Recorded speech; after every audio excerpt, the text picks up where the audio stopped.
Hello, చెరువులు వచ్చినాయి, పిల్లగాళ్ళని ఎంట పెట్టుకొని రాదు బిడ్డ. ఎన్నిసార్లు చెప్పాలమ్మా నీ కొడుకుతో ఉంటే రానని? వాడికి నాకు పడదు, నాకు ఫోన్ చేయ.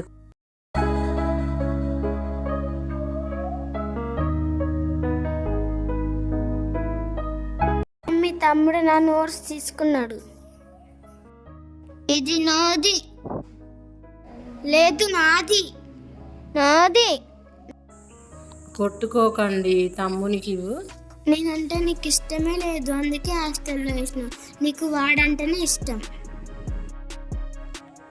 అదేం లేదమ్మా, నీకు పెళ్లి చేస్తే వేరే ఇంటికి వెళ్తావు.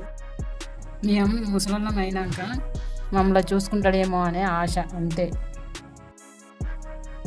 మా అమ్మ కూడా అలానే అనుకుందేమో, నేనే తప్పుగా అర్థం చేసుకున్నా.